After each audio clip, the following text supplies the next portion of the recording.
Hey, we are live. Huh? Hey. I'm using my laptop today for this because it was a little bit different topic than you're used to seeing on the channel. Today I just want to talk a little bit about personal finance and investing in yourself. Okay. So I have some notes written down. I just want to go through some high level things. Okay, and talk to you from a one-on-one perspective. Okay. Not as somebody who's running an office where you have to go in and say, oh, fill me all your financial blah blah blah, all that kind of stuff. But one thing I see online a lot, is on my social media algorithm with people that I've interacted with over the years is, people don't know what to invest in.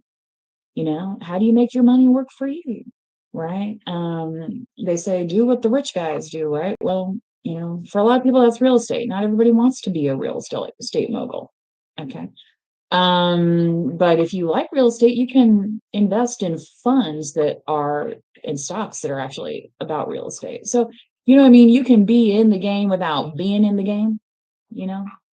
So, anyway, I'm just going to go over a few notes that I took earlier this afternoon. So, one thing I would like to bring up, you may have heard this term consumer cyclicals.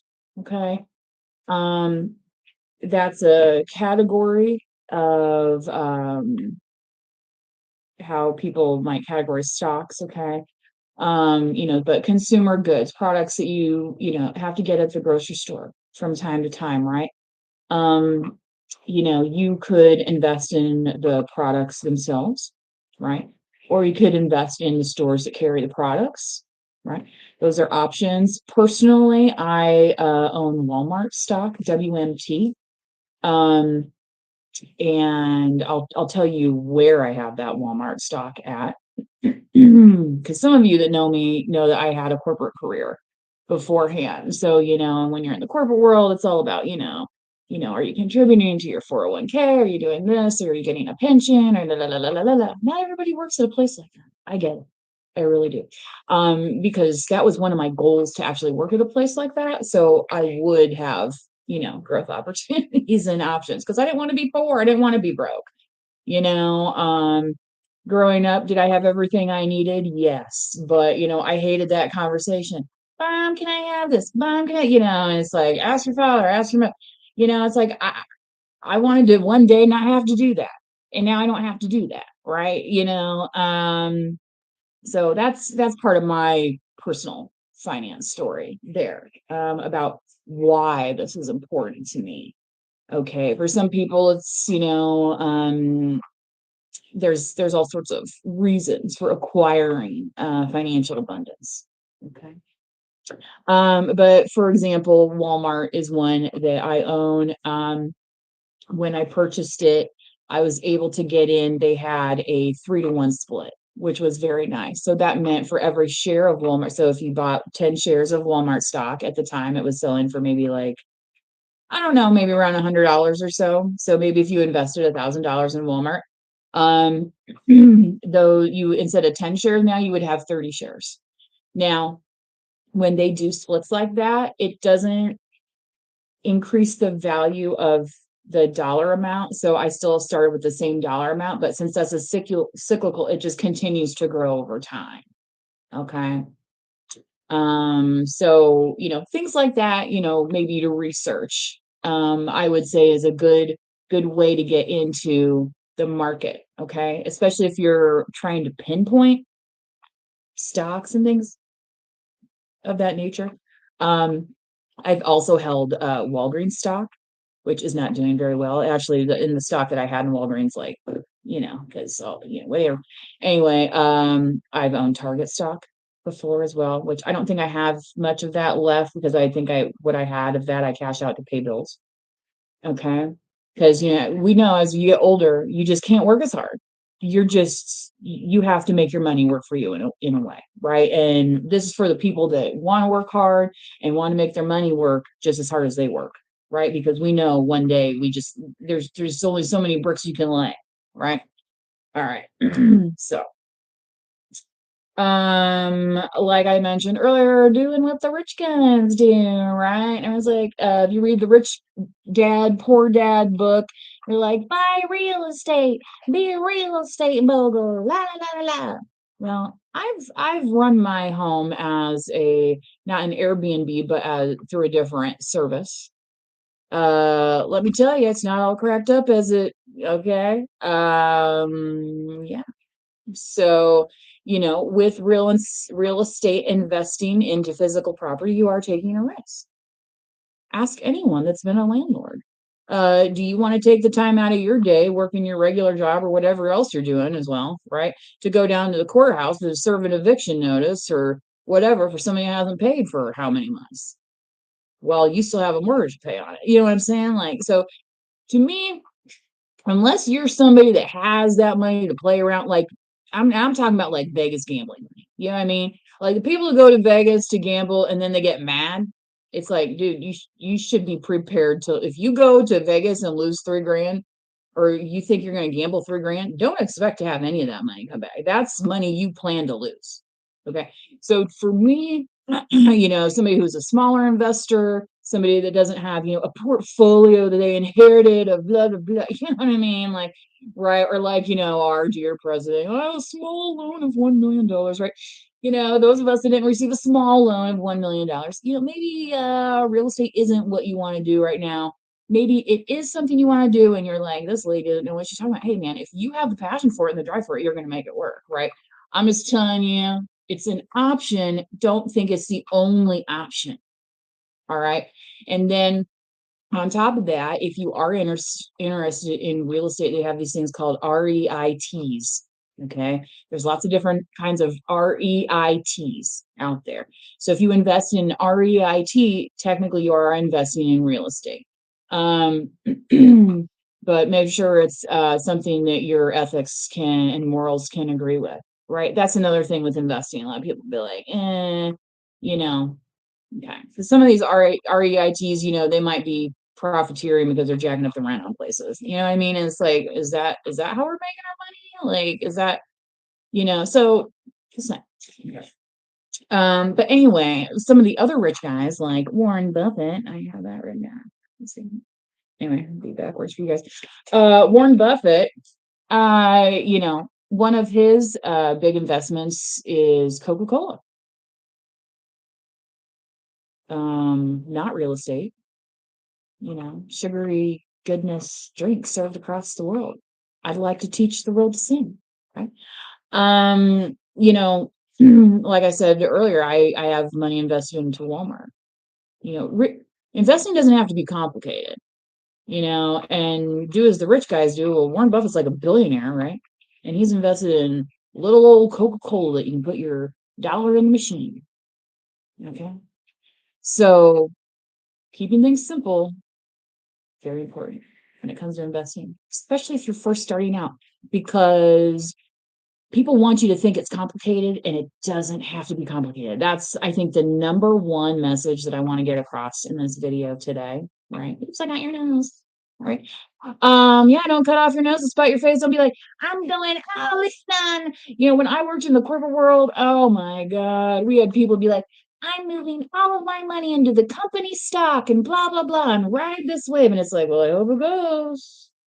It's like you're already investing all your time into this company just to get a paycheck. Now you're going to put all your money in the stock too. Like, I'm not against investing in stock of companies that you work for, but just realize you're already putting a lot of your own eggs into their basket.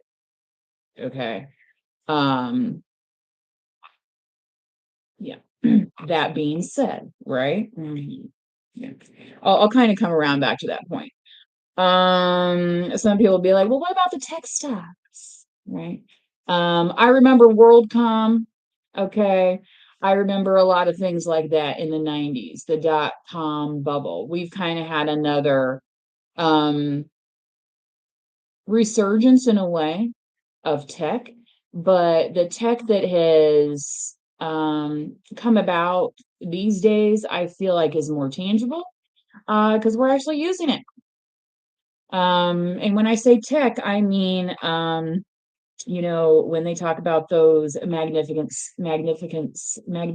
seven stocks. Okay. So for example, Microsoft. Okay. The computer I'm using right now to do this video has Microsoft products on it. Right? Microsoft's been around for a very long time. Um, now you don't have to go out and say invest just in Microsoft. And here's my issue with a lot of these stocks and why I don't necessarily recommend just investing into a specific stock, because a lot of these stocks are very expensive. I don't even know what Microsoft is trading at right now. I don't have my little doodad to tell me.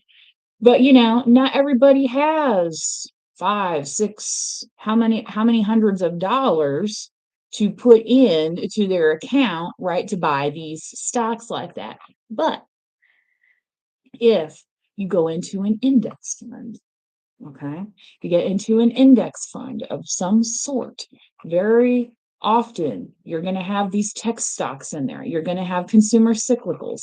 You might even have resource industries like for mining, silver, gold, things of that nature.